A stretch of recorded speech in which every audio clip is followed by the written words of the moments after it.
Welcome to the Sleepy Historian, where history drifts gently into dreams. Tonight we step quietly into the stillness of feudal Japan, a land shaped not by choice but by tradition, where each morning arrives with the weight of expectation, and every evening fades beneath the silence of duty. This is a place where cherry blossoms fall without ceremony, where the sound of a bamboo door sliding shut might be the loudest moment of your day, where the rules of life are not taught but inherited, and questioning them is not brave, only dangerous. Before we begin, take a moment to settle in. Dim the lights if you wish. Let the room grow soft around the edges.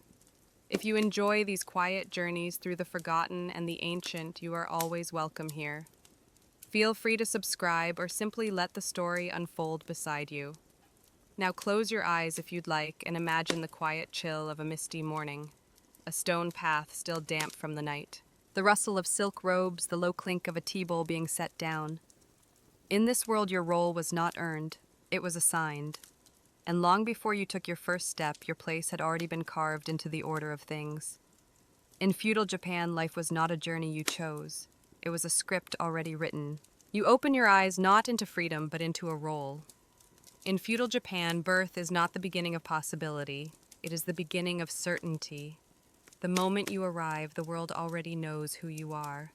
Not by name, but by position. Perhaps you were born into a samurai household. That means honor will follow you like a shadow, and so will fear. You will bow often. You will sit correctly. You will be trained to hold a blade as if it were a breath of your soul. And you will never forget who you serve. Or perhaps your cradle stood in a peasant's hut. There is no ceremony for your arrival, no poetry in your name.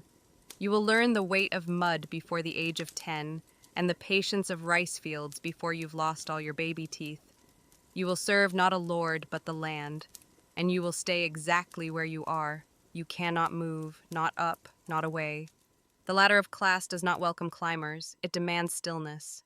The higher steps were carved long ago by men you will never meet, and your place on the lowest rung is not a punishment, only a rule.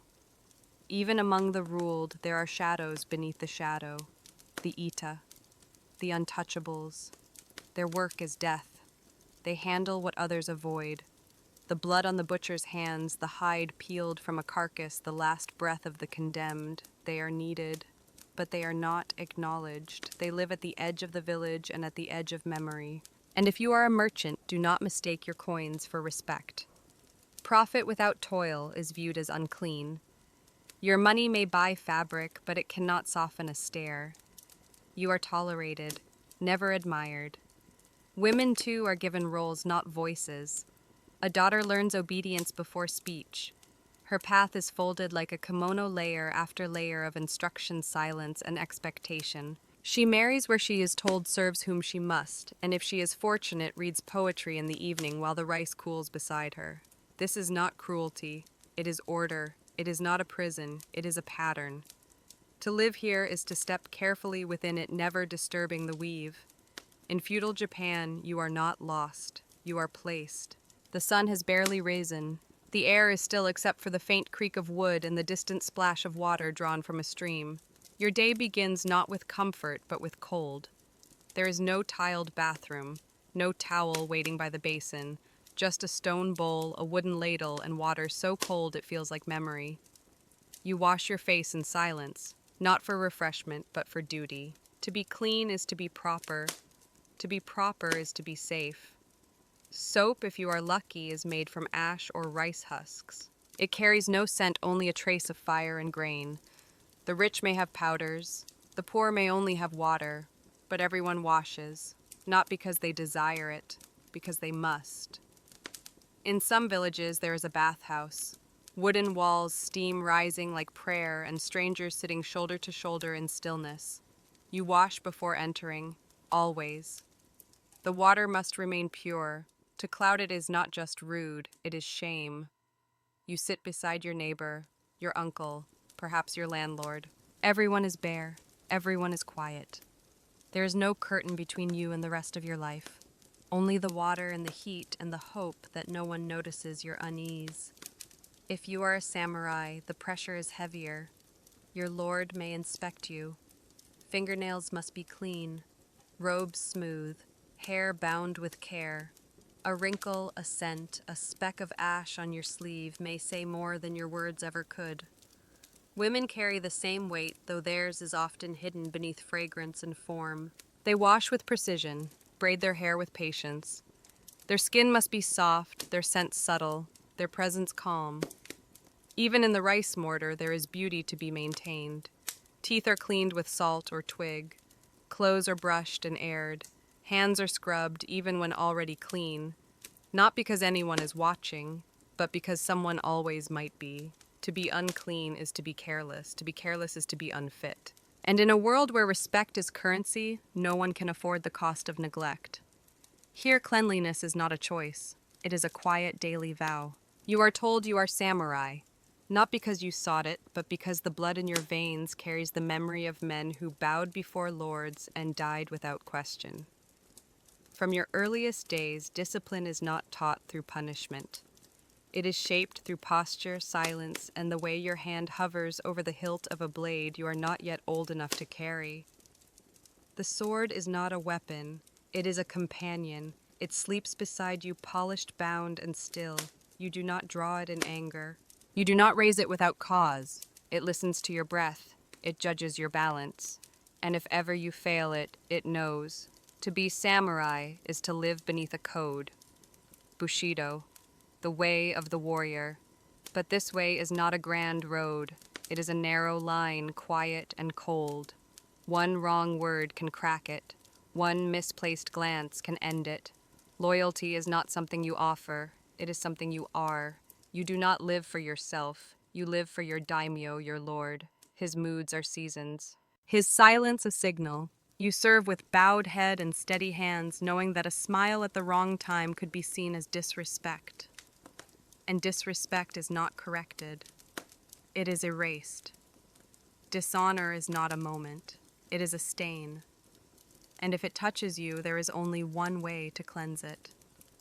You kneel, you breathe, you reach for the short blade beside you. And then there is silence. This is seppuku, ritual death. But it is not punishment, it is preservation. You die not because you are hated, but because you love too much to live with shame. Each day you train, with the sword, with the bow, on horseback, in calligraphy, in poetry, in quiet endurance. You are taught to ride without joy, to write without flourish, to speak only when spoken to, and to hold stillness in your chest, like fire held in clay.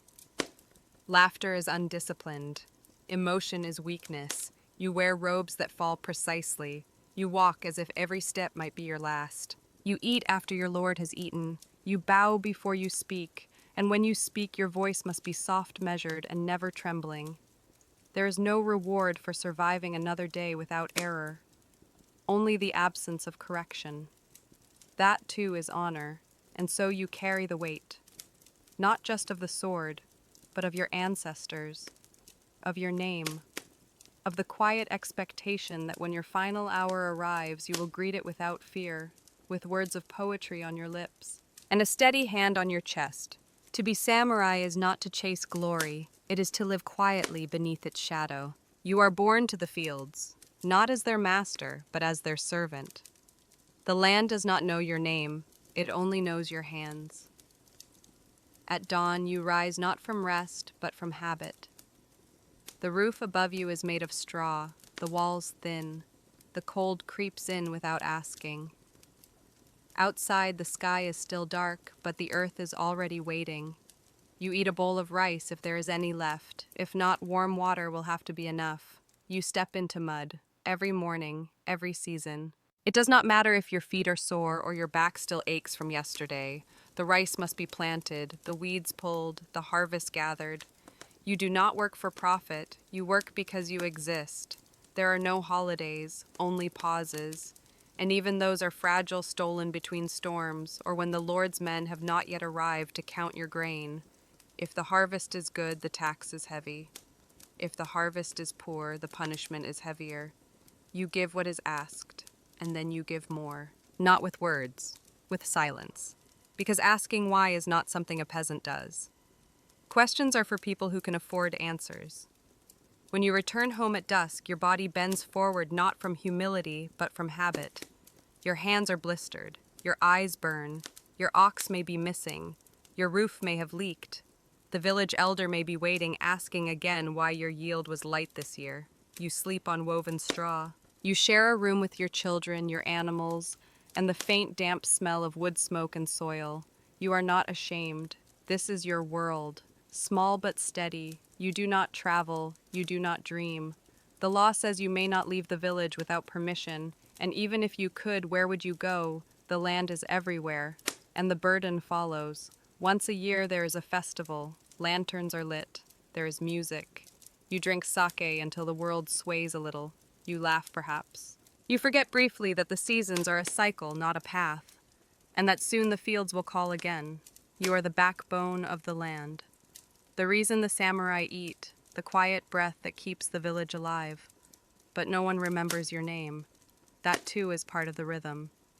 To be a peasant in feudal Japan is not to live simply. It is to live without pause. You are hungry.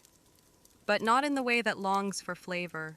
You are hungry in the way that waits, quietly, patiently, without expectation. Meals in feudal Japan are not moments of joy. They are pauses between labor. A bowl of rice, a sip of miso, a sliver of something pickled. If you are fortunate, the rice is white. If not, it is barley in disguise pretending to be enough. There is no feast. There is no second helping. Only what the harvest left behind after the tax was taken. A turnip if the gods were generous. A piece of dried fish sharp at the edges swallowed with care. You do not speak during meals. You bow your head. You eat slowly. Not because you are full, but because you do not know when fullness will return. Soup is not comfort. It is warmth briefly held in a wooden bowl. Sometimes it is only hot water touched by salt, carrying the memory of miso rather than its presence. You drink it anyway, because the warmth matters more than the taste. If you are a samurai, your bowl may be finer, your portion larger, but you eat last, after your lord, after his guests, after those who matter more than you. You wait with grace, you chew with humility. Cold rice tastes no different when honor is at stake. Everything is seasonal, not by choice but by nature. There are no ships bringing fruits from afar, no preserved sweets, no indulgent spice. What the earth gives you eat. What it does not, you learn to do without. To steal food is a crime, not a quiet one. It carries weight, consequence, and sometimes the blade. A missing daikon is not a mystery, it is a warning. Even tea is not casual, it is a ritual. You hold the cup with both hands. You bow, you turn it, you sip slowly. It is not thirst you quench, it is discipline you perform, and so you eat, in silence, in stillness, in the presence of your place in the world. Because here food is not abundance, it is reminder. Someone says something foolish. Perhaps your neighbor claims his ox understands the weather. Perhaps the village elder forgets an old proverb and smiles as if he has taught you something wise. You know the truth, but you do not say it. In feudal Japan, the tongue is not free. It is folded, restrained, carefully weighed before every word. Speaking is not a right, it is a responsibility, and misusing it is more dangerous than silence. To speak above your station is to rise without permission, and to rise without permission is to fall without warning. A misplaced opinion is not just unwelcome, it is offensive. A correction, even gentle, is a kind of rebellion. A son does not interrupt his father. A wife does not contradict her husband. A servant does not speak unless invited. Even a samurai trained in war and death is trained more deeply in stillness. There is a way to speak, with softness, with distance, with the tone of one who knows their place. Even disagreement must arrive in the shape of a question wrapped in humility and bowed before it is heard. Apologies are not words. They are acts, a bow, a gift, a poem written in shame, sometimes even a life. To say I am sorry is not enough. You must show it. And if you cannot, someone may be required to remind you, not with scolding, with a sword. Laughter is risk. Humor is dangerous. You may laugh too loud. You may laugh too soon. You may laugh with someone you should have only bowed to. And that too is remembered. Even silence can speak too loudly. There is silence that shows respect, and silence that hints at judgment. One is safe, the other fatal. So you nod, you lower your gaze, you let the moment pass. Because in feudal Japan, the most eloquent person in the room is often the one who says nothing at all. Before a word is spoken, your sleeves have already introduced you. In feudal Japan, clothing is not about comfort or creativity. It is not meant to express your mood or your dreams. It is meant to explain your place. Before you bow, before you speak, before you even arrive, your robes tell the story. If you are samurai, your layers are precise. Silk, carefully arranged. The colors, quiet, rich, steeped in earth and dusk. Indigo, brown, muted reds. Each thread whispers authority but never pride. At your side hang two swords, the long and the short. They are not decorations, they are declarations. They speak for you even in silence. To wear them is a right. To wear them incorrectly is a risk. A crooked tie, an unfastened wrap. These are not small mistakes. They are signs that you have forgotten who you are. If you are a peasant, your clothes are simpler. Cotton faded by sun and soil. Browns, grays, the color of rice fields after rain. You do not wear color because dye costs more than you earn. You wear what survives the work. And even then it must be clean repaired and quietly respectful. Merchants, though wealthier, tread carefully. They may afford silk, but not attention. They dress like shadows, fine fabric in plain shapes, enough to show success. Never enough to invite resentment. Craftsmen and artisans dress with quiet care. Their sleeves are short enough not to catch fire. Their aprons stained with honest work. Their collars neat even in sweat. Women dress as if every thread carries tradition. Their robes are folded with ceremony. Their hairstyles constructed with care, held together not just with pins, but with patience. A misplaced pattern, a seasonal color worn too early, a sash tied carelessly. Each is a misstep. Not in fashion, in honor. Nothing is random. Every texture, every layer, every knot and ribbon has a place. And that place is rarely questioned. Here to be seen is to be judged. And to be dressed correctly is to be safe. You do not choose whom to love. You are told whom to marry. In feudal Japan, love is not a beginning. It is an interruption. Something that arrives too late or not at all. Marriage is not the meeting of hearts. It is the joining of names, a bond between families, a transaction between clans, a quiet agreement written in rice paper and silence. If you are a peasant, your parents will decide. The village elder may nod, and that will be that.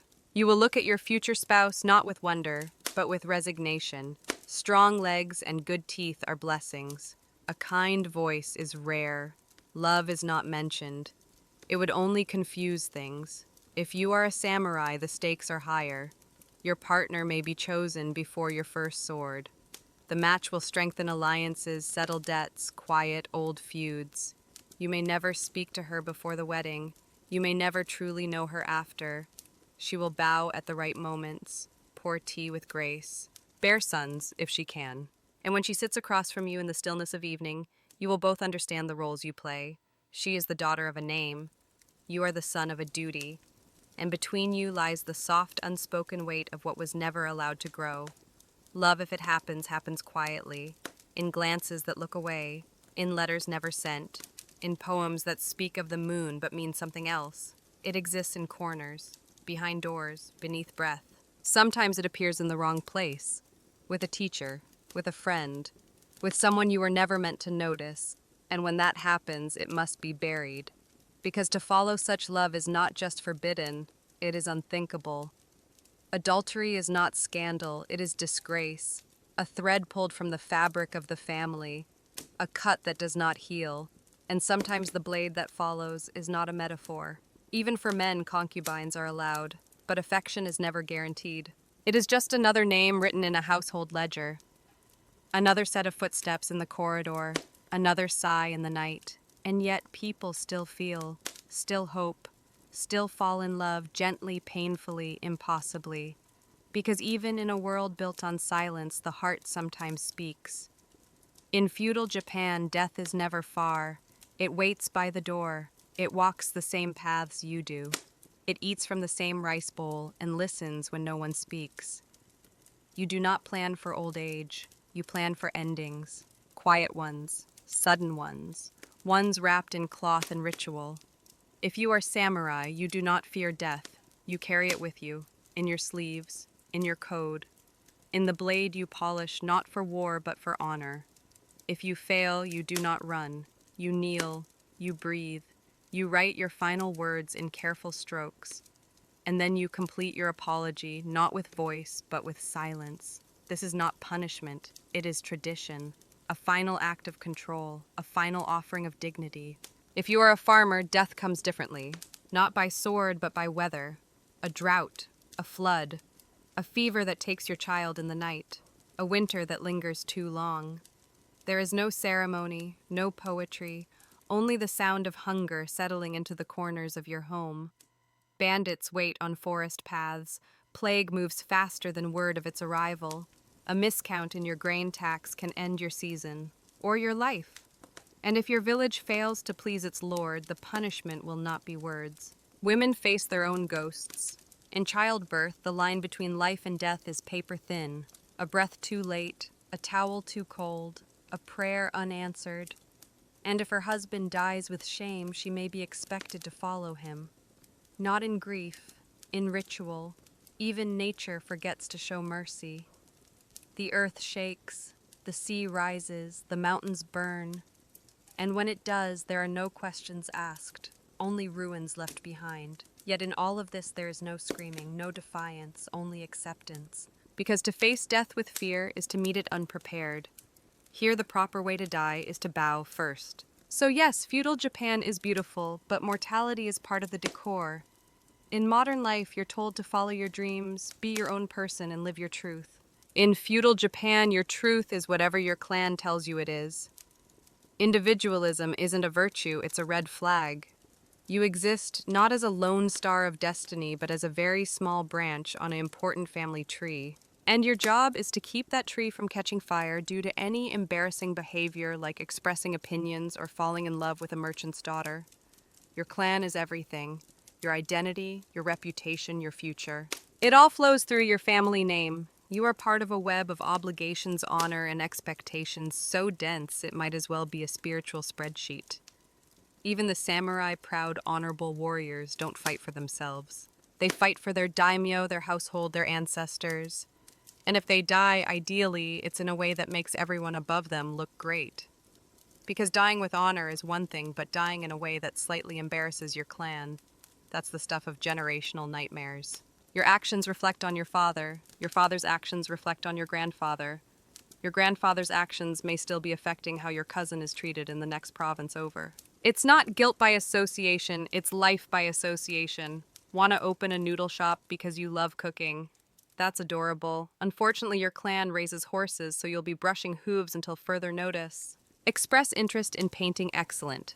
You'll be decorating the temple your family sponsors, with strict guidelines, in total silence, and don't even think about scandal.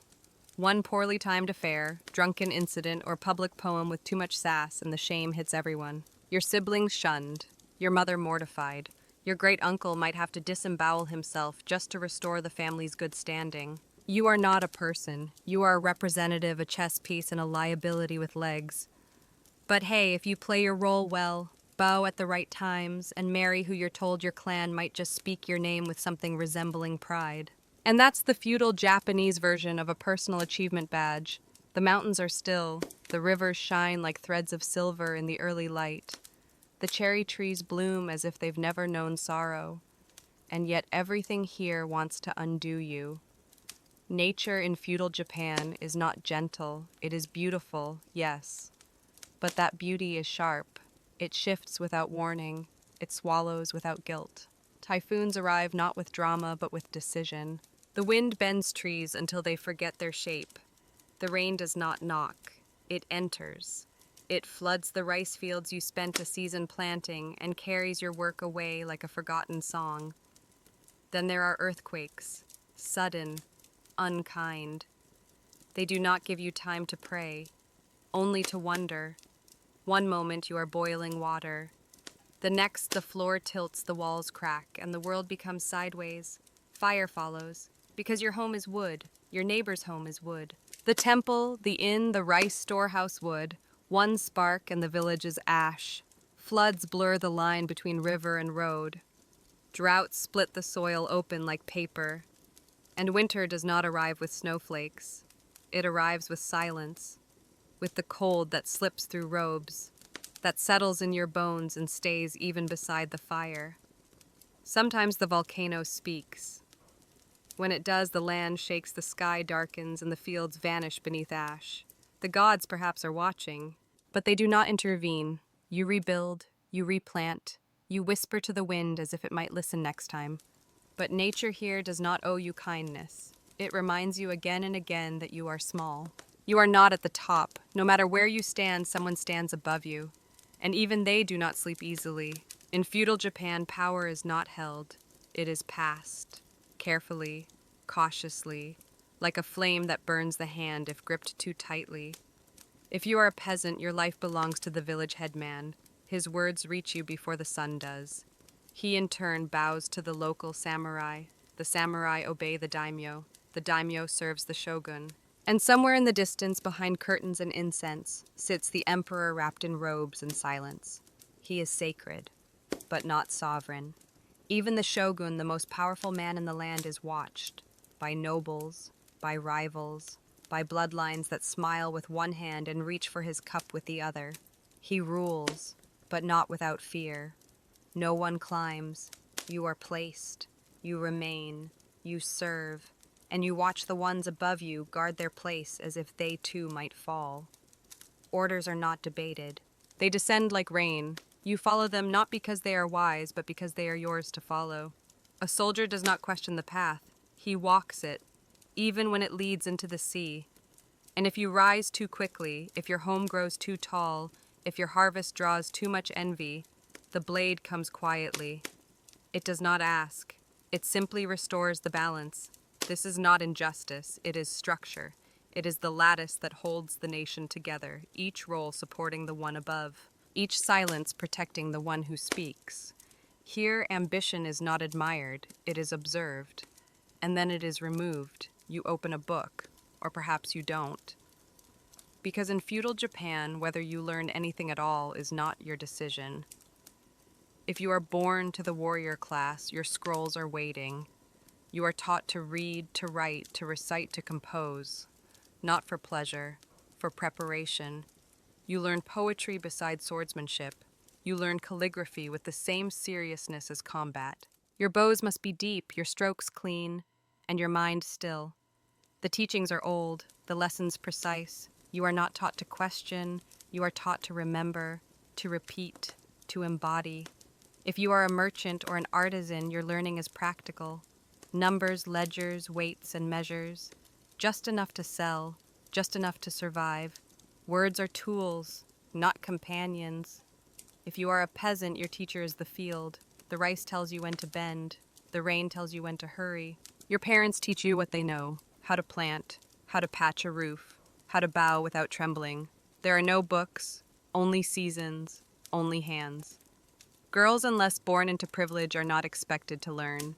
They are expected to observe, to stitch, to smile softly. If they are lucky, someone teaches them to write a verse. But not too many, not too well, because knowledge here is not a gift, it is a risk.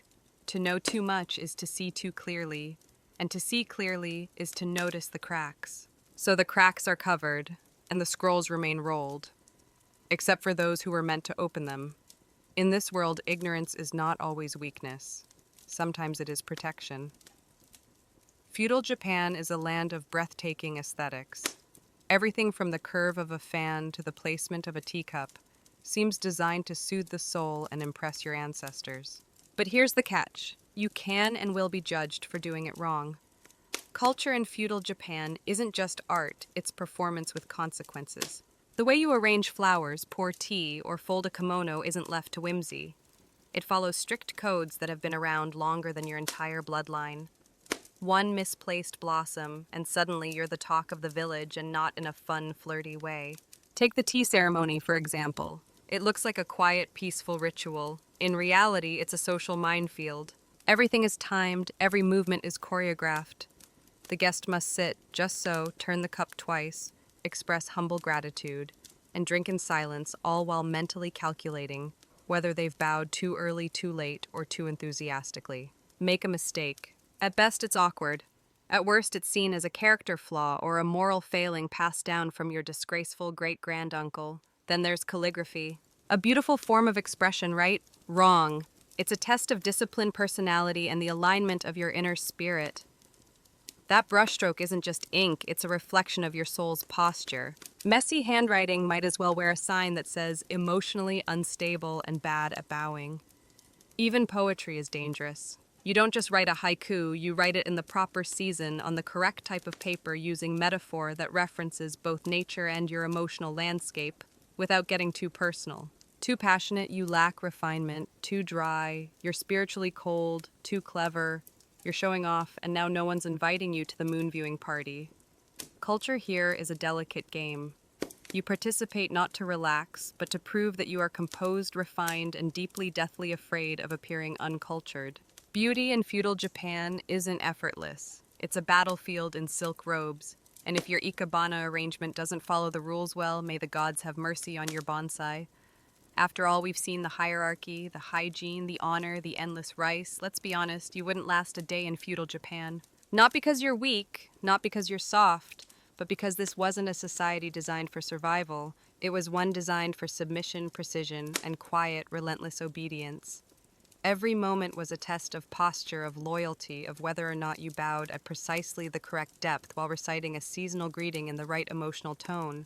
If you failed, there were consequences. Public shame at best, ritual death at worst. There were no days off, no just being yourself. You were born into a role, handed a script, and expected to perform it with deadly elegance for the rest of your life.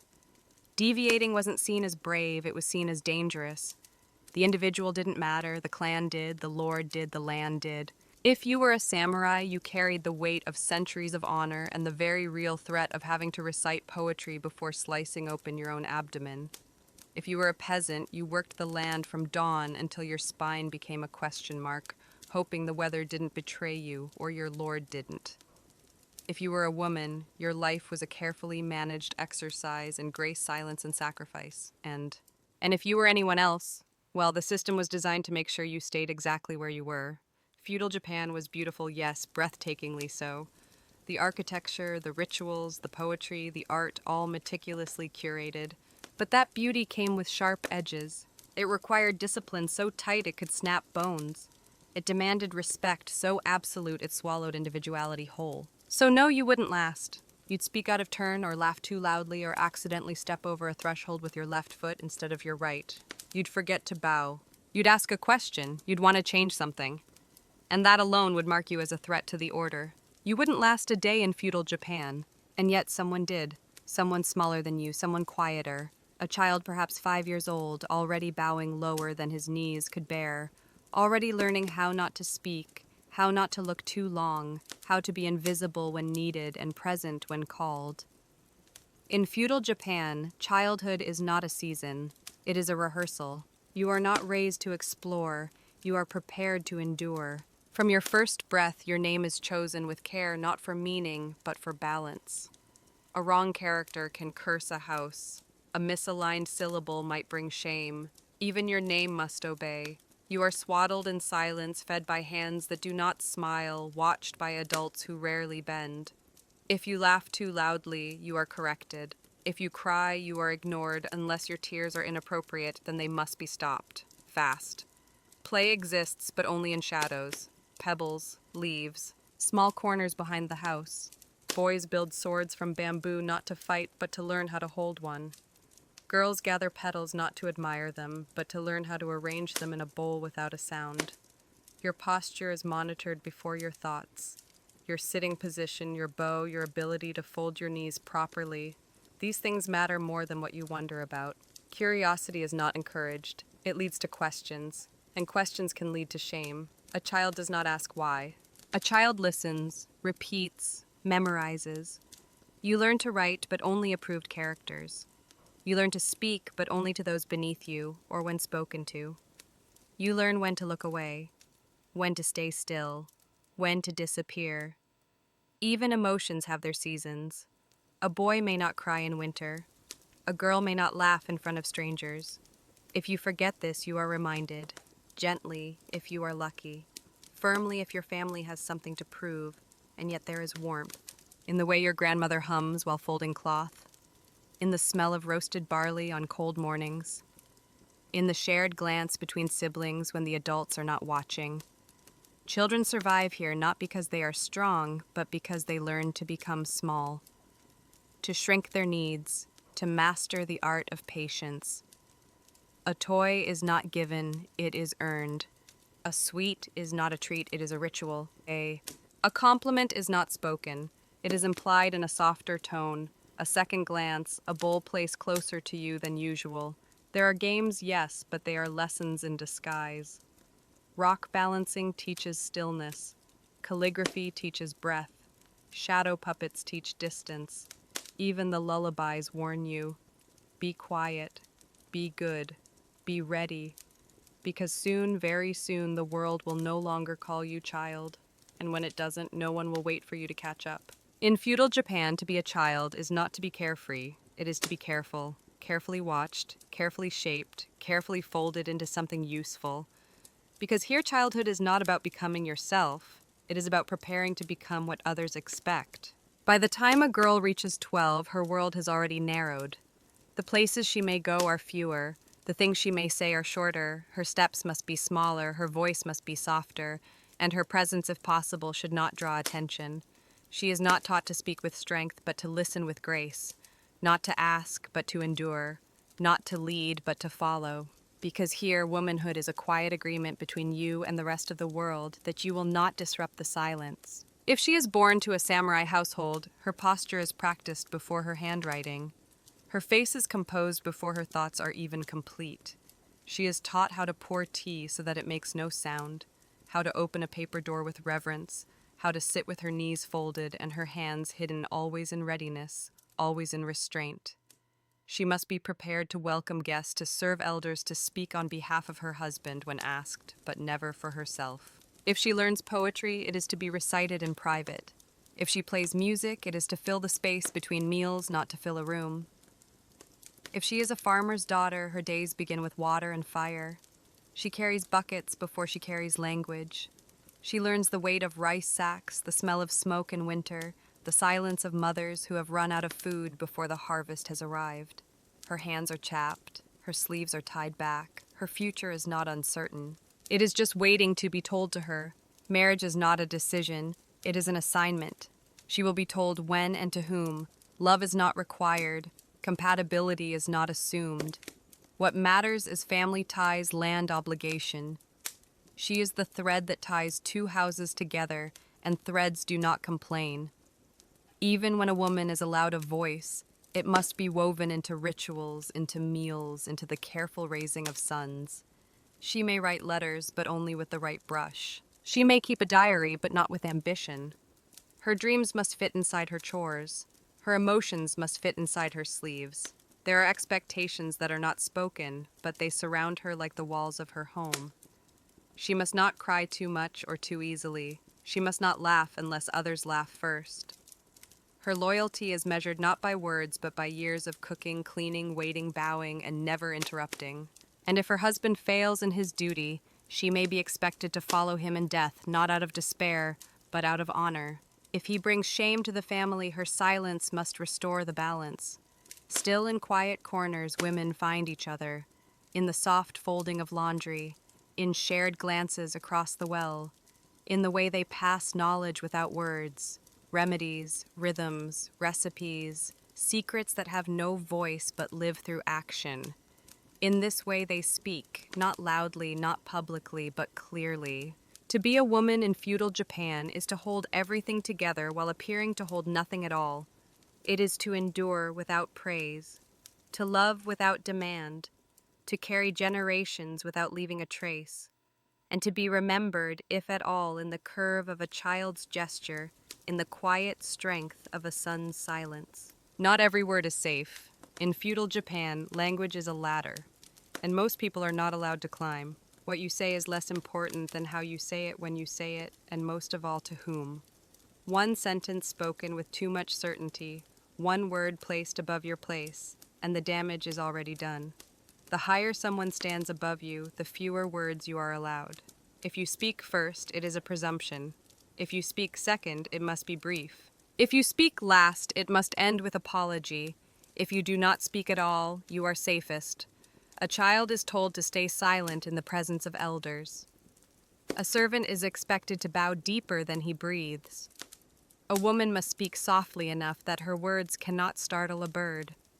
Even a samurai trained in command knows that in the court of his lord, his voice is not his own. It is borrowed, and it can be taken back. There are words that lift and words that destroy.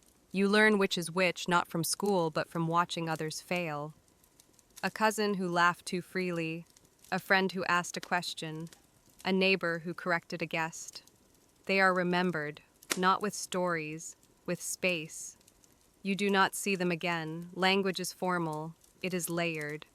There are verbs used only when speaking to those far above you, and others used for those far below. To confuse them is to insult. To skip a suffix is to imply equality where there is none. And equality is not a value here. It is a mistake. Even silence must be performed correctly. Too long, and it implies contempt. Too short, and it suggests impatience. The way you bow before answering matters. The pause before your reply matters more than what you say.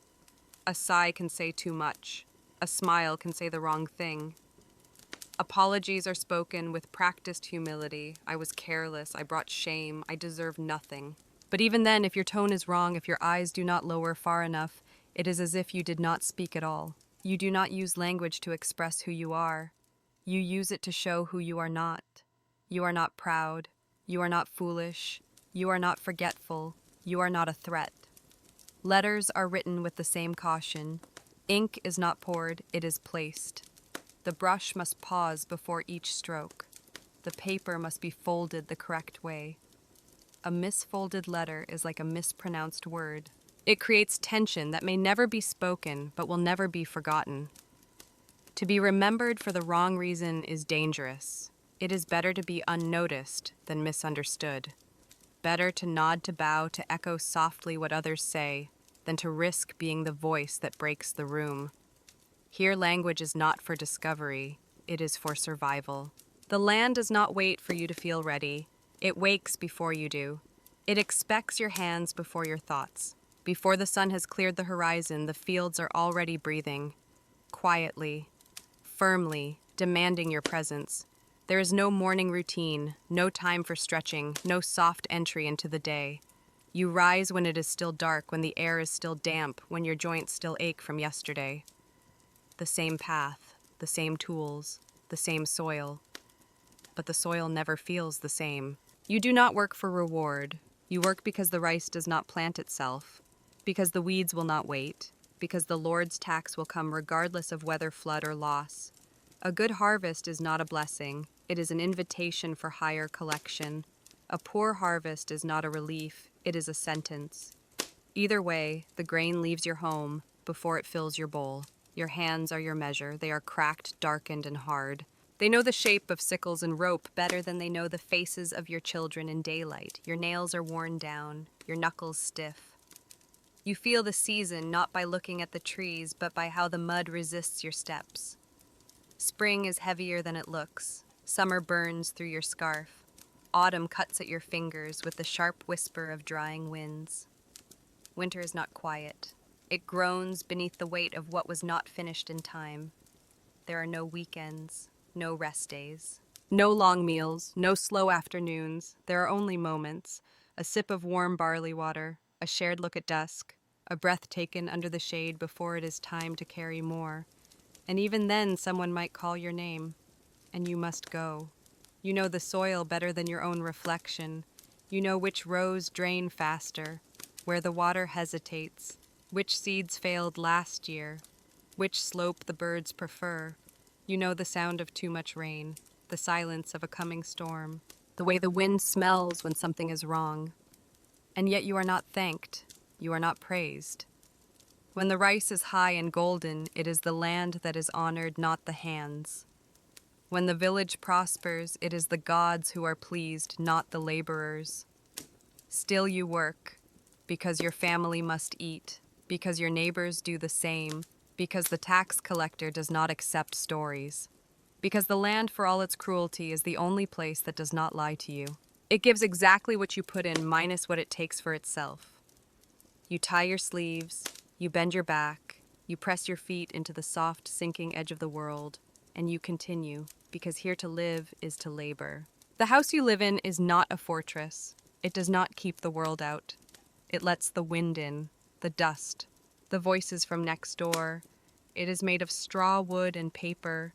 It breathes with the seasons. It creaks in the cold. It sighs in the heat. It is not built to last. It is built to serve. The walls are thin, not just to sound, to feeling. When someone weeps in the next room, you feel it through the floor. When someone argues behind a screen, you hear every word but must pretend you do not. Privacy is not expected. It is a luxury no one speaks of. Your bed is a woven mat rolled out when the work is done, rolled up when the fire is lit. It holds the shape of your body for a moment, then forgets you. You sleep beside your family and sometimes your animals, depending on the cold.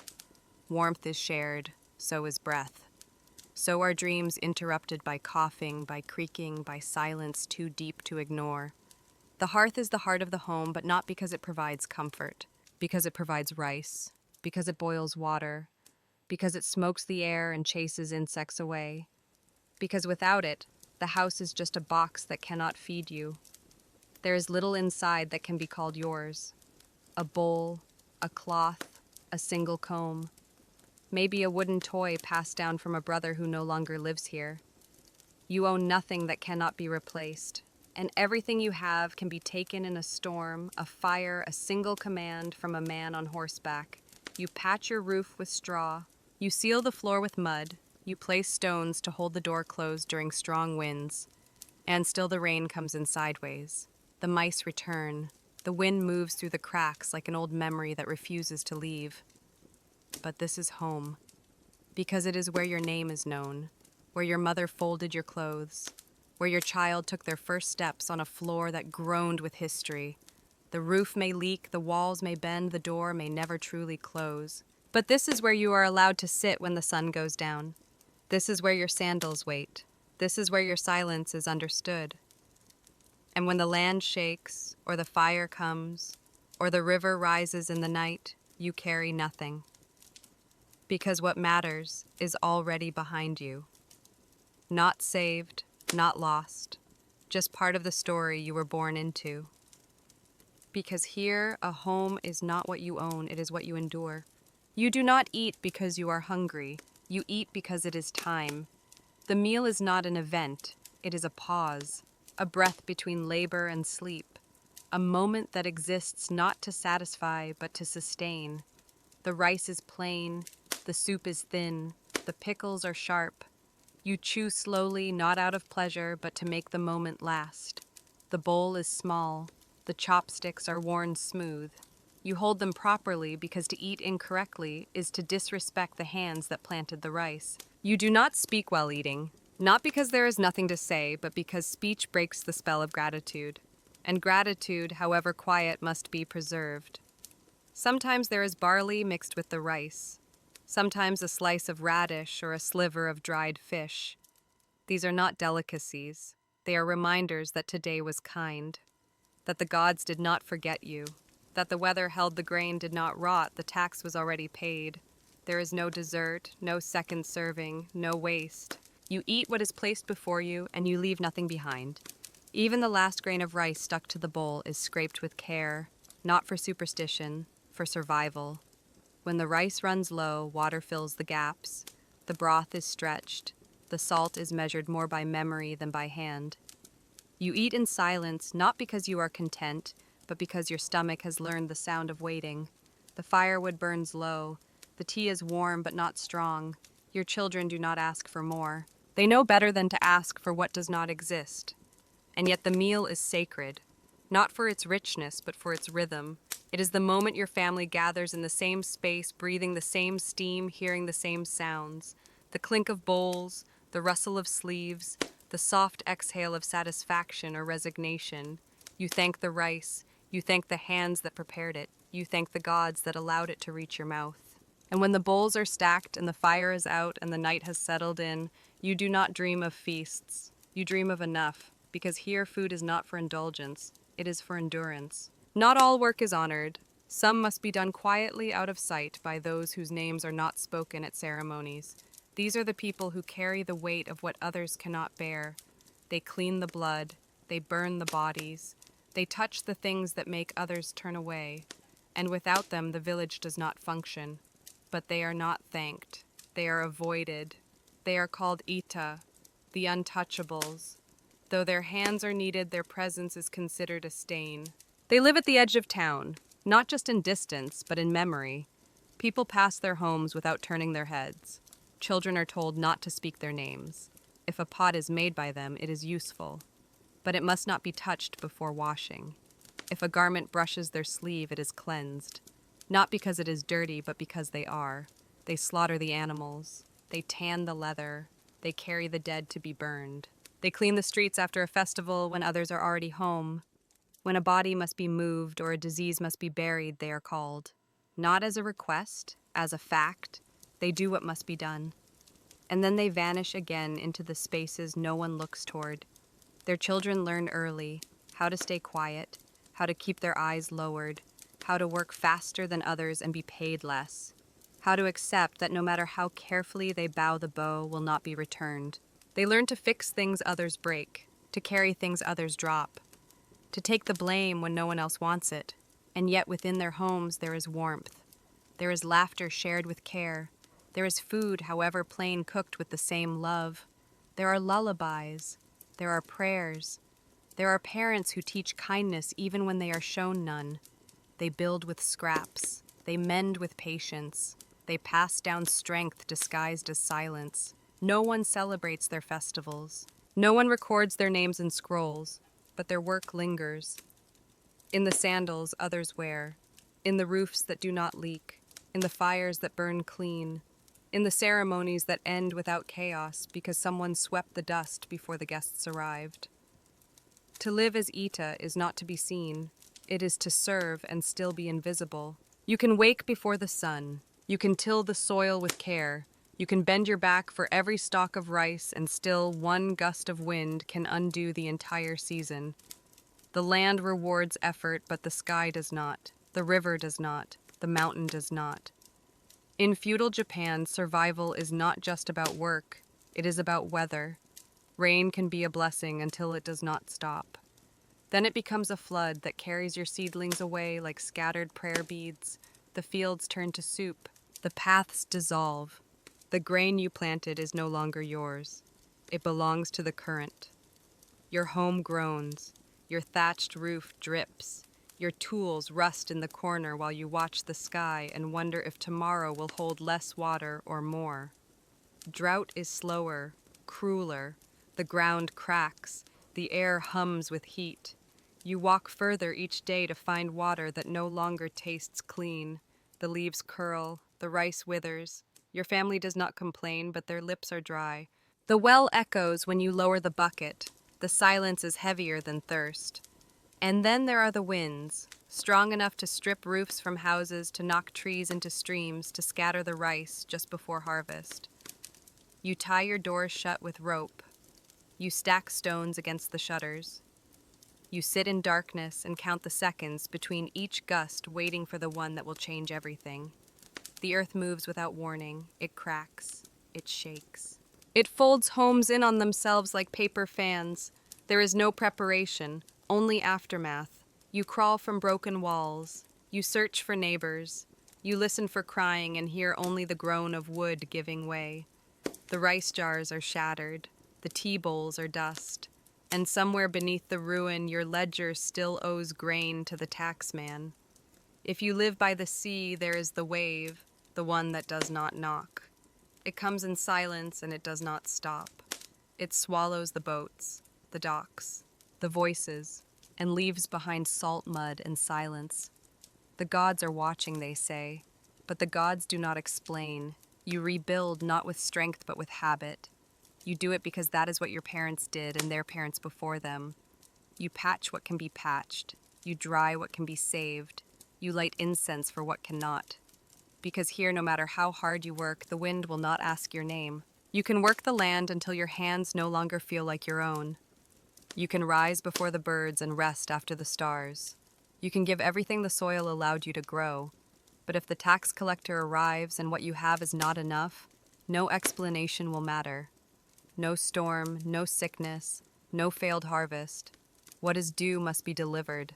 The rice is not yours. It is measured before it fills your bowl, counted before your children eat. Stacked in sacks for a lord you have never seen, for warriors you will never meet, for ceremonies you will never attend. When the harvest is good, more is expected. When the harvest is bad, excuses are not accepted. You bow, you apologize, you offer more. A tool, a pig, your winter supply, your silence. There is no negotiation, only the weight of obligation. If you argue, you are insolent. If you delay, you are deceitful. If you weep, you are weak, and weakness cannot be trusted. The tax is not just rice. It is wood labor loyalty. It is your son when soldiers are needed. It is your daughter when a noble house requires a servant. It is the best of what you own taken before you can use it, and you let it go, because to refuse is to lose everything. Some offer less, hoping to hide the rest. But the village remembers, and the village speaks. Your neighbors know how much your field yields. They know how many bundles your family carried. If you hold back, it will be noticed. And silence is not protection. It is suspicion. So you bow deeper, you speak slower, you hand over what was once meant for winter, what was once meant for a wedding, what was once all you had left. You nod as the sacks are taken. You thank the men who came for them. You return to your home lighter, not with peace, but with emptiness. You plant again, because there is no other way. You hope the next harvest will be kind, that the river will not rise, that the sun will not burn, that the hands that measure your grain will be in a generous mood, and when the collector returns next season, you will bow again. You will smile softly as your offerings are weighed, and if your voice trembles, you will steady it. Because here it is better to starve quietly than to disappoint loudly.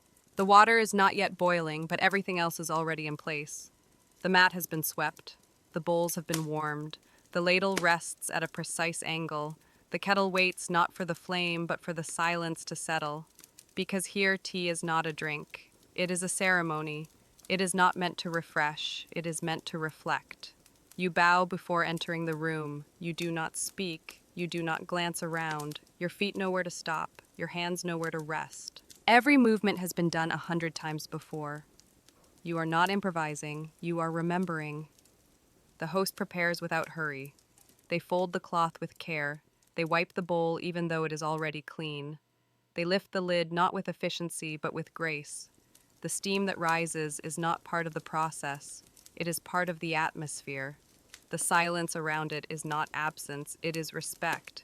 You receive the tea with both hands, you bow your head, you turn the cup. You admire the surface, though you are not expected to comment. You drink slowly, but not too slowly. You do not finish it all unless that is the signal. You do not compliment the taste unless invited.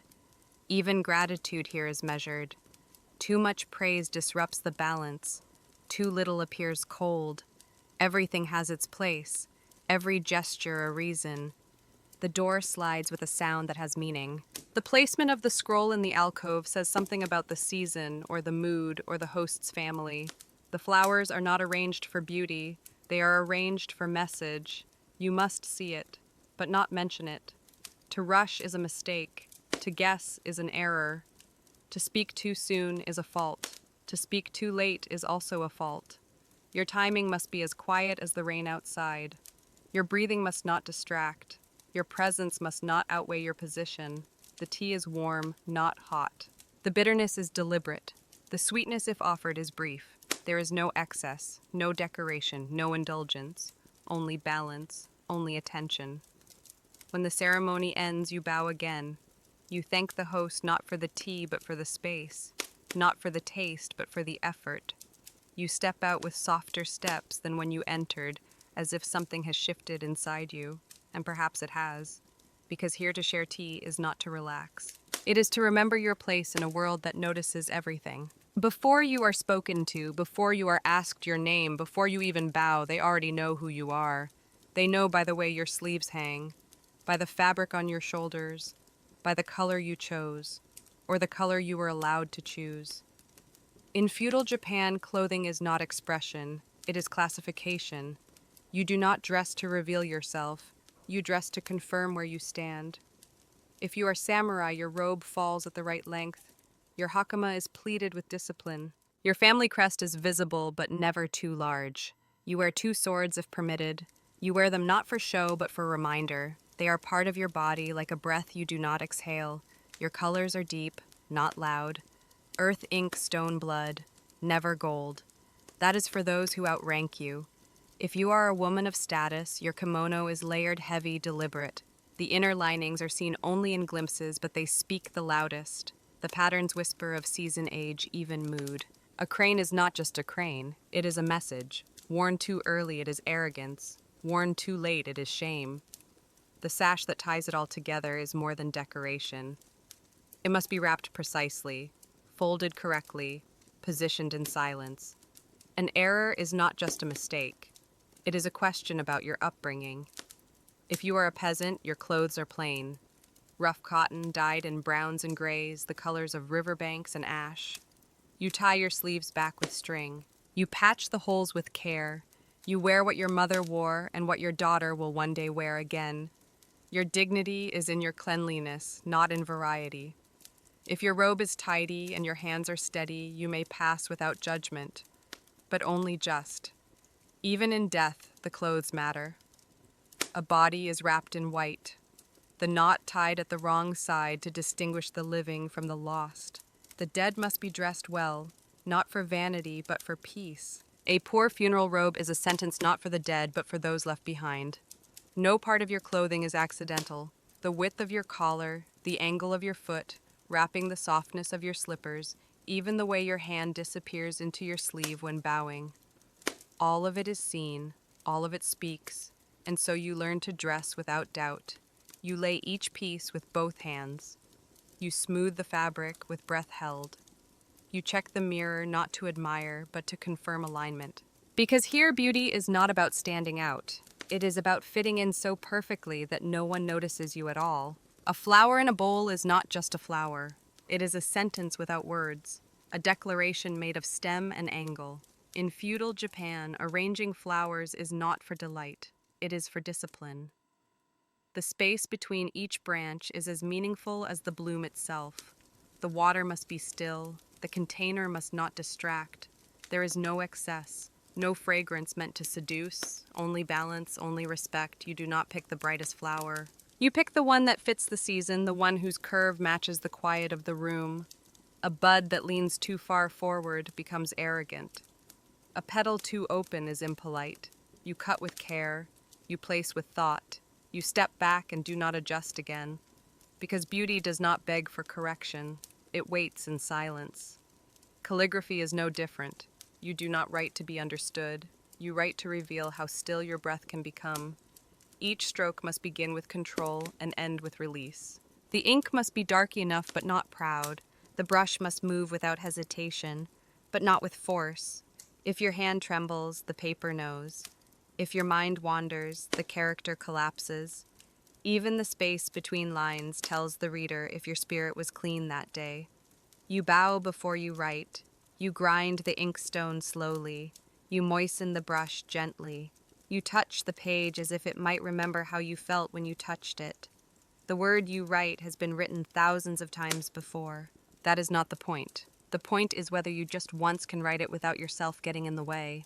A mistake is not just wrong, it is revealing. It says you were distracted, that you did not prepare, that your posture faltered or your heart was not quiet enough. A crooked line is not just a flaw, it is a flaw in you. And so you begin again, not with frustration, with apology. The flower arrangement sits where guests can see it, but no one points to it. The scroll hangs in the alcove, but no one reads it aloud. These things are meant to shape the room, not dominate it. They are the silence beneath the tea, the stillness behind the bow, the unseen hands that hold everything in place.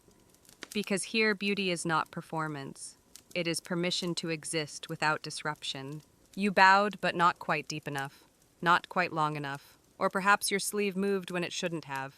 Perhaps your foot stepped a little past the threshold before your host had finished greeting you. No one says anything, not now. But they saw, and they will remember. In feudal Japan, a misstep is not just a moment. It is a memory, one that lingers in the silence after you've gone, one that may be recalled at a future meeting or whispered between sleeves at a ceremony years from now. Because every gesture here carries meaning, and meaning once broken leaves a crack that cannot be patched with apology.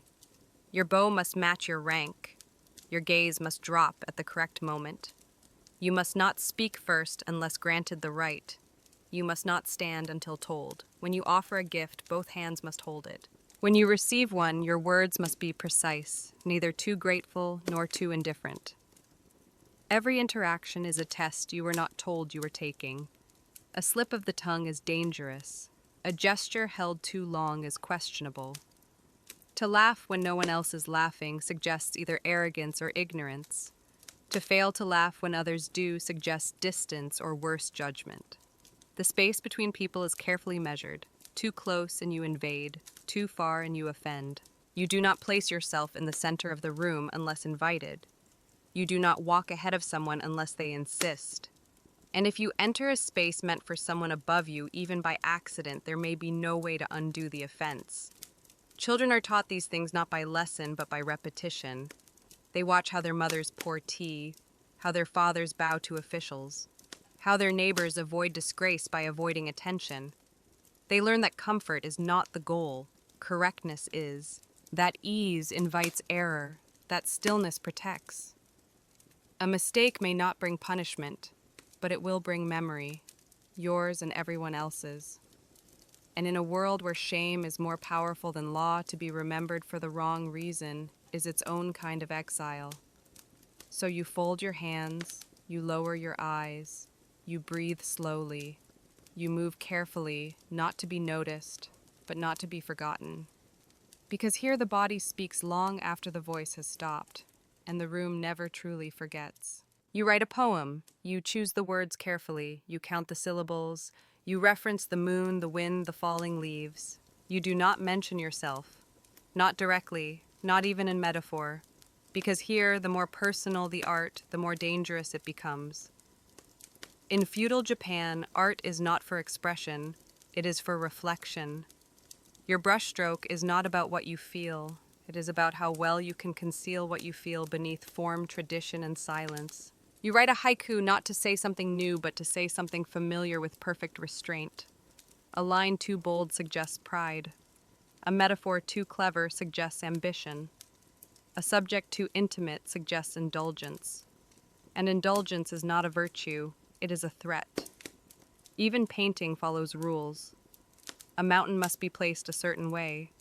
A river must follow the eye, not block it. The ink must fade in the right direction. Too much contrast is noisy, too much detail is suspicious. If you paint a tree, it must not only look like a tree, it must feel like it belongs to a season, a mood, a memory that does not belong to you. Dance is the same. A gesture too large, a turn too slow, a smile that lasts too long, all are mistakes. The performance is not about the dancer, it is about the form, the repetition, the weight of every movement inherited from someone long gone. You move not to be watched, but to keep the shape alive. A song must sound like memory, not desire.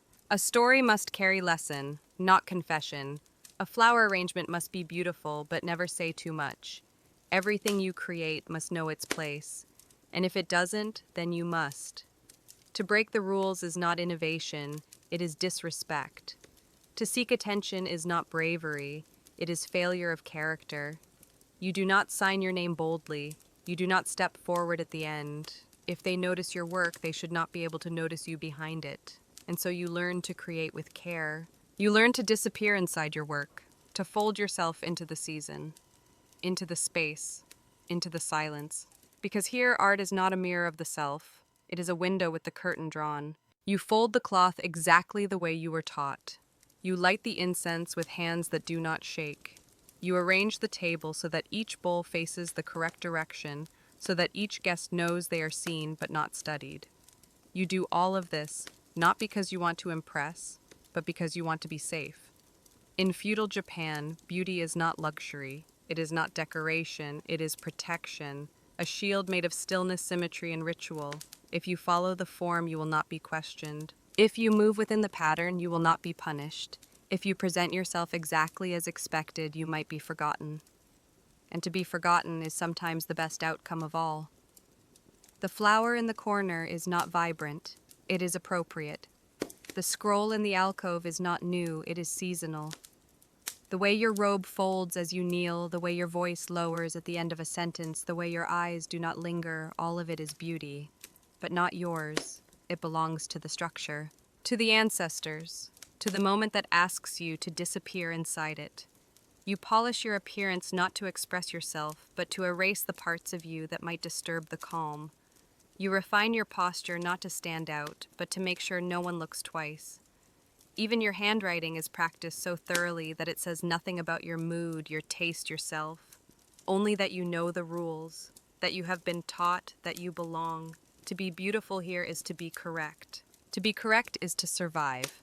And so you sweep the floor a second time, you tie the sash, one finger width tighter. You check the light through the paper walls to make sure it does not cast a shadow where it shouldn't. You smile when it is safe to do so. You remain still when it is not. Because here beauty is not freedom, it is obedience wrapped in silk. You kneel, not in shame, not in defeat, but in form. Your robe is arranged, your sleeves are folded, your hands are steady. Before you lies a short blade, polished, curved, prepared. It is not new, it does not need to be. It has waited quietly like everything else in your life that was decided for you. In feudal Japan, death is not always a tragedy. Sometimes it is a responsibility, an answer to a failure too great to be carried forward, a correction for a moment of dishonor, a word spoken out of turn, a decision that cost a life, or a hesitation that revealed weakness. When the error cannot be undone, the self must be. This is seppuku, ritual death. A final act performed with calm precision. It is not an outburst, it is not escape, it is structure, a ceremony like any other, one that demands grace, one that restores silence to a name that has spoken too loudly. You are not alone. A second stands behind you, trusted, trained. Their sword is ready not to stop you, but to finish what you began to spare you. Prolonged pain to complete the ritual with dignity. This is not mercy, it is rhythm. A closing of the circle that your life could no longer hold. You do not weep, you do not tremble. You write a poem, a final verse, 5 lines or less, placed carefully on a slip of paper. It may speak of wind, of mist, of the last plum blossom falling without sound. It does not speak of regret. It does not beg for understanding. Your family does not protest. They bow, they accept. Because this death protects them. It shields your house from lasting shame. It allows your name to remain on the scroll, your children to remain unmarked. Your dishonor, like your blood, stays with you alone. And when the blade meets skin, the silence is complete. No wailing, no witnesses beyond those required. The room is cleaned, the mat is burned, the blade is washed and returned. You are buried not as a man who failed, but as one who understood what must be done, when failure no longer had room to exist. Here death is not the end of life, it is the end of error. Not every death is a ceremony, not every body is wrapped in white. Some disappear quietly, beneath straw, beneath mud, beneath the silence of neighbors who look away.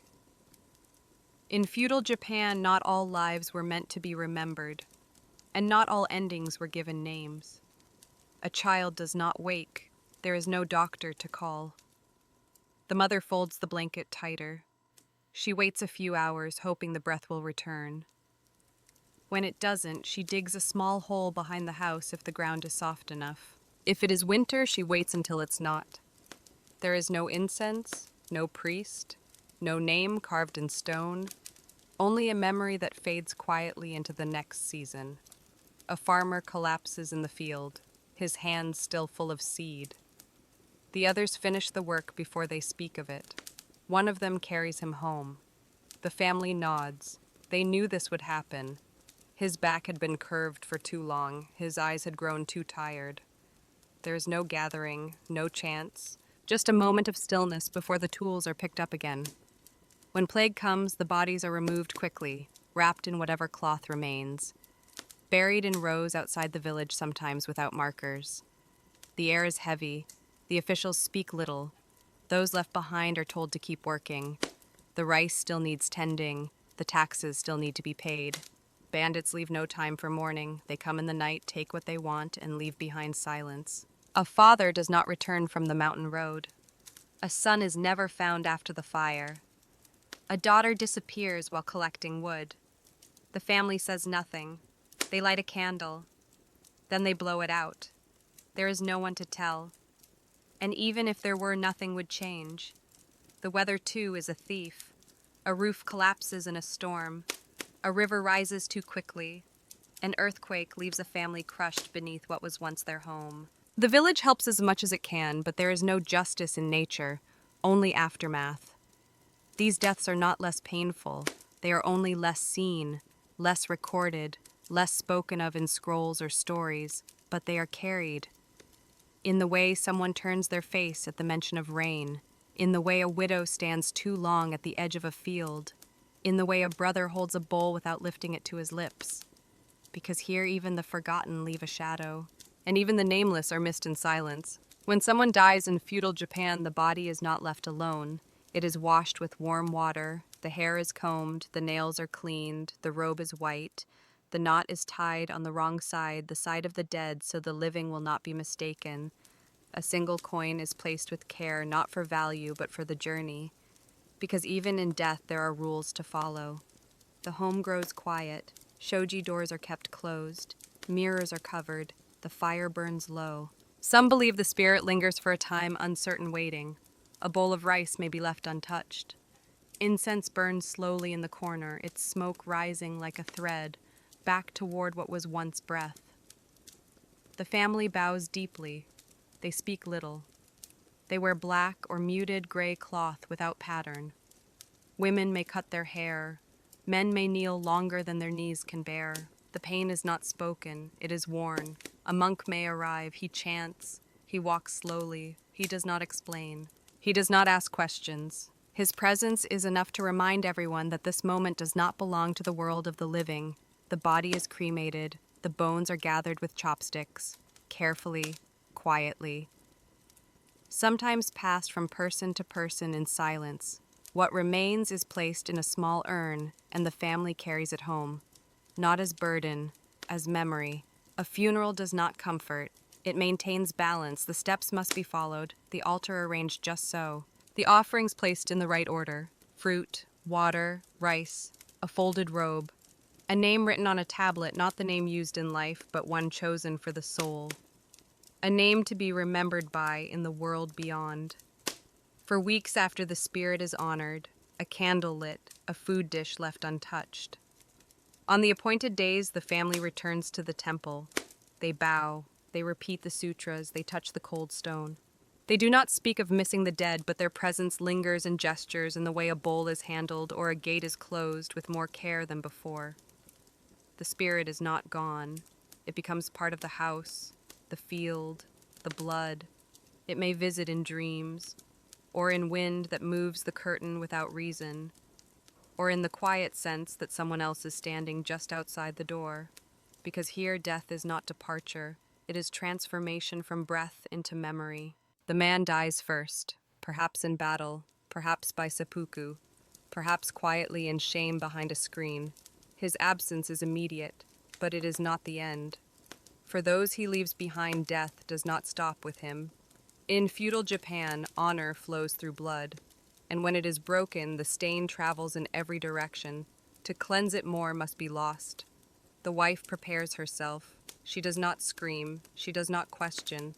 Her robe is simple, her hair unpinned, her hands still. She understands. A death by disgrace leaves behind a shadow, and she will not let that shadow fall on her children, on the house, on the name carved into the family tablet. So she follows, not out of sorrow, out of responsibility. Sometimes it is ritual. She kneels beside his ashes. She takes the blade in both hands. She closes her eyes. A monk chants softly in the background. Sometimes it is slower, a refusal to eat, a retreat into silence so complete that even the children forget the sound of her voice. Either way, she disappears. The children grow up knowing that shame is not personal, it is collective, that the mistake of an uncle can follow a cousin into adulthood, that one dishonor, if left unaddressed, can poison every future marriage, every invitation, every opportunity. So when it comes, they are ready to kneel, to bow, to step aside, to end what should not continue. In some houses, even a servant might choose death, not because it is demanded, but because it is understood. The Lord has fallen. The family has lost face. The roof under which they served has collapsed, and so they slip away quietly. A final gesture of loyalty, of belonging. These deaths are not counted, not praised, not even recorded except perhaps in a note tucked behind a shrine or a prayer whispered too softly to carry. But they are remembered, in the way a family name is spoken again after years of silence. In the way a new child is named with care, as if a closed door has finally opened. Because here to restore what is broken sometimes means breaking yourself. Once a year the dead are invited home, not with fear, not with sorrow, but with care, with candles lit in doorways, with altars swept clean, with meals prepared the way they used to like them. In feudal Japan, the Obon festival is not a haunting, it is a reunion. The paper lanterns glow softly. They line the path from the road to the gate. The rice is placed in bowls that have not been used since last year. The tea is poured. The incense curls upward in steady lines as if guiding someone gently back. No one says their name aloud. No one dares ask if they've truly returned. But the space is made, and that is enough. The family gathers in silence, or in low voices. They eat beside the offerings. They glance toward the doorway. They listen for nothing in particular, but if a wind moves through the house at the right moment, they may stop chewing, just for a second, just in case. Some sweep the graves before the festival. They scrub the stone, pull the weeds, place fresh flowers. Others dance. The Bon Odori. A slow, rhythmic movement under lanterns. The steps are not difficult, but they are not improvised. You move the way your grandparents did. You raise your hands when the music tells you. You turn when the circle turns. And in doing so, you remember. Children are told stories of who came before, of who still watches. They are not frightened. They are not warned. They are included, because here the dead do not linger to punish. They return because they are still part of the household, still part of the name, still watching the way rice is rinsed, the way chopsticks are laid, the way voices soften when the candles are lit. And when the festival ends, the lanterns are floated down the river, little boats of paper and light, drifting, slowly, silently carrying souls back toward the mountains, back toward the sea, back toward where they belong. The house grows quiet again. The bowls are washed, the ashes tapped from the incense. But something remains, a gentleness in the room, a calm in the hallway, a quiet echo of footsteps that no one really heard, but no one doubts either. Because here the dead are not gone. They are just waiting for next summer's invitation. She wakes before the light fully enters the room. The paper screens glow with the first gray of dawn. The house is still. The air carries the faint scent of old incense and clean fabric. She does not stretch. She does not yawn. Her body moves as memory commands, not as comfort suggests. She folds her bedding with care. The creases must be even. The mat swept with soft strokes. No noise. No rush. The water for washing is cold, but she does not flinch. Her hands are steady. Her robe is tied without looking. She knows where each fold goes, how tightly to wrap the sash, how to move in a way that makes the silk whisper, not speak. The kitchen is quiet. She prepares rice, not too soft, not too fast. The miso must not boil. The pickles arranged in threes. A balance of color, texture, taste. These details matter. Not because anyone will praise them, but because getting them wrong is unthinkable. Breakfast is served with a bow. Her husband eats first. She waits. She watches. She pours tea without asking. After the meal, she checks the courtyard. The stones must be swept. The moss trimmed, but not too much. Nature should look tended, not touched. If guests are coming, she checks the scroll in the alcove. It must match the season. The flowers in the vase must be refreshed. If none are blooming, she finds branches. Silence can be arranged if you know how. If her children are young, she dresses them, ties their sashes, smooths their sleeves, teaches them not to speak while walking. If they are older, she helps them review poems, checks their posture, reminds them that the world will not forgive a crooked bow. She writes a letter in the afternoon. The ink must be the right shade, the brush held just so. Her words are formal, measured, nothing too familiar, nothing too cold. She folds the paper in thirds. The wrong fold would change the entire message. She seals it with no sign of self. Later she sews, or mends, or prepares offerings for the family altar. She does not rest. Rest is not her role. If the house is quiet, she may read a scroll of poems, a story she has read before. She reads not to escape, but to refine the self. A woman who reads too hungrily may be seen as restless, and restlessness is not admired. When night comes, she prepares the bath. Her husband enters first. She bows again. She clears the room. The sound of water behind the door is not hers to share. She eats alone, often cold rice with no complaint. She folds the bedding again, lights the lamp, waits. She falls asleep not when she is tired, but when everything is done.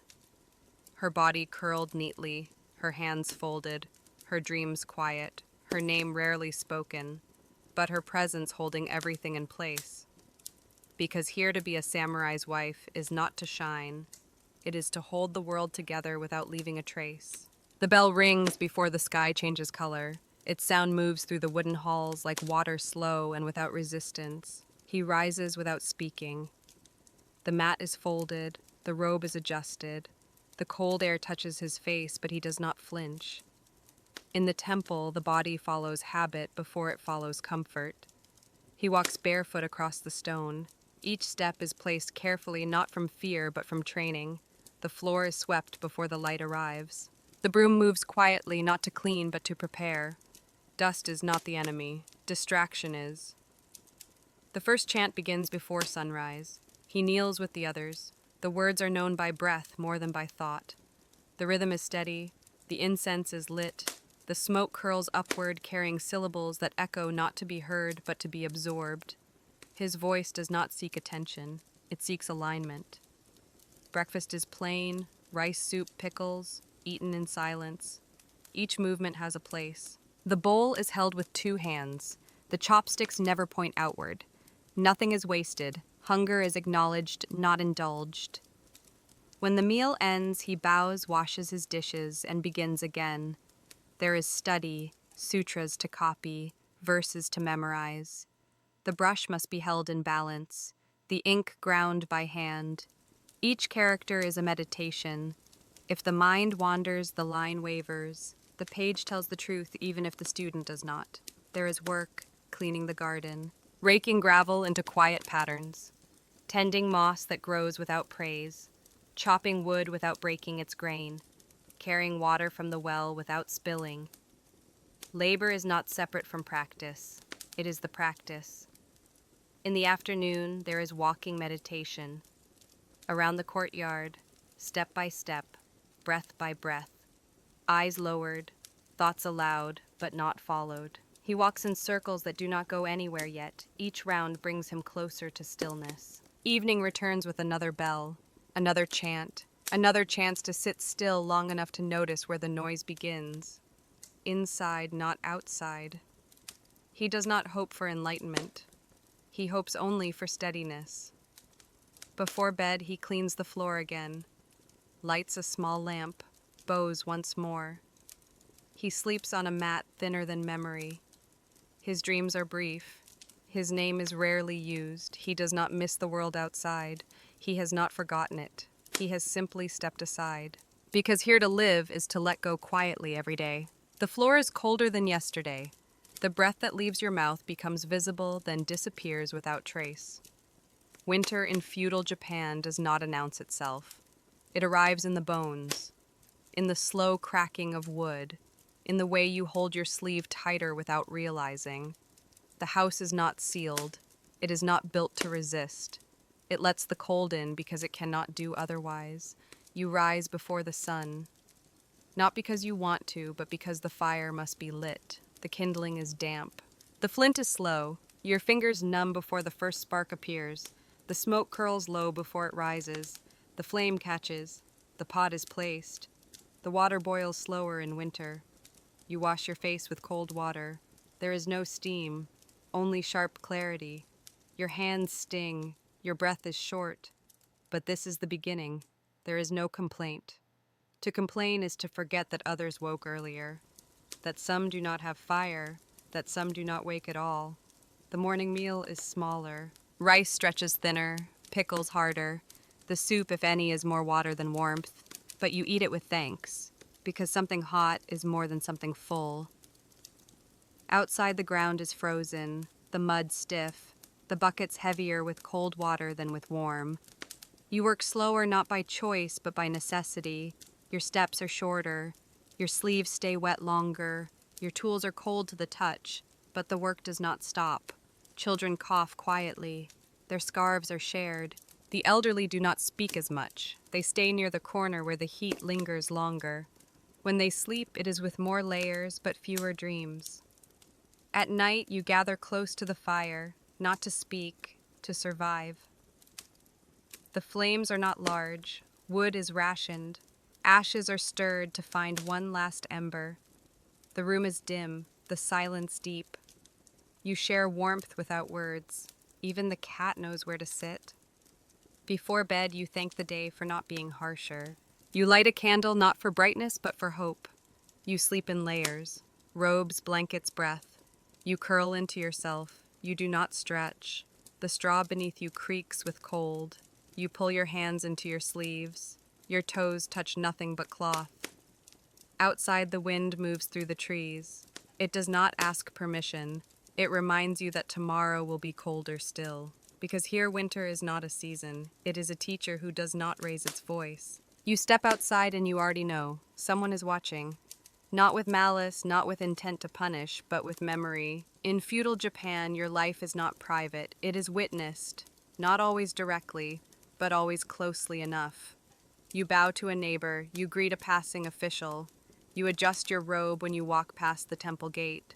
All of it is noticed, all of it filed silently into the minds of others. You sweep the front of your home not because it needs sweeping, but because it shows that you care.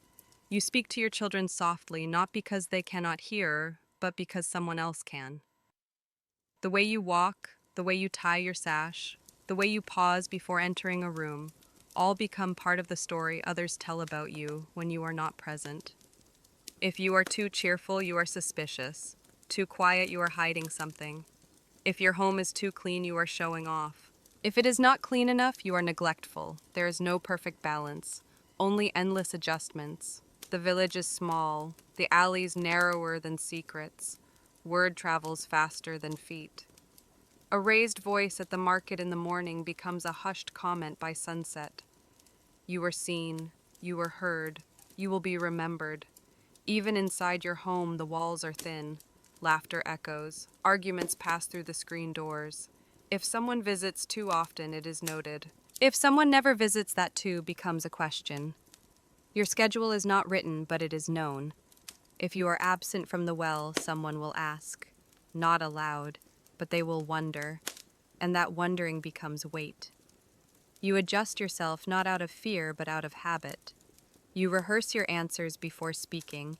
You nod before being spoken to. You listen more than you speak. You lower your gaze just enough. You never finish your sentence with certainty, always with humility. You teach your children to do the same, to move carefully, to respond politely, to bow just slightly longer when they are unsure. Because here mistakes are not corrected immediately, they are collected. And when judgment comes, it is not loud. It is exclusion. It is silence. It is doors not opened, invitations not extended, a smile that fades before it reaches the eyes. Because here to be seen is to be tested every single day. You wake not as yourself, but as your place. Your body rises, but your role stands first. You wear the clothes meant for your station. You speak the words permitted by your position. You eat from the bowl shaped by your birth. From the moment your eyes open, the script begins, and you follow. You do not wonder what else you could have been. That kind of thought does not belong here. You are a farmer, or a servant, or the wife of a samurai, or the daughter of a merchant, or the brother of a man who made a mistake.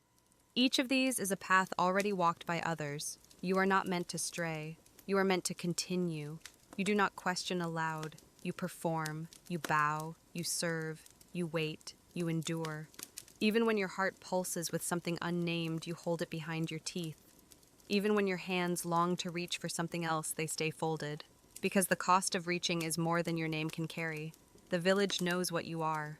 And more importantly, what you are not. The shrine knows. The scroll in the alcove knows. The family record carved in soft wood knows. And if one day your voice rises too high or your feet step too far, the correction will be silent but final. So you choose to do well what is expected. You sweep the threshold with care. You speak with balance. You smile when necessary. You wait when forgotten. You let your dreams dim just enough that they no longer disturb your sleep. You stop naming them. You stop expecting more. And yet in the softest hour before dawn, when the sky is neither black nor blue, you may feel it. A moment of stillness that belongs to no one. Not your lord, not your family, not even your past. Just a breath that comes and goes without instruction. Just a flicker of self like light behind a closed shoji door. Then the rooster calls, the house creaks, a child stirs, and your name, your role, your day returns. You stand, you dress, you bow. Because here to live is not to become, it is to remain exactly where you were placed.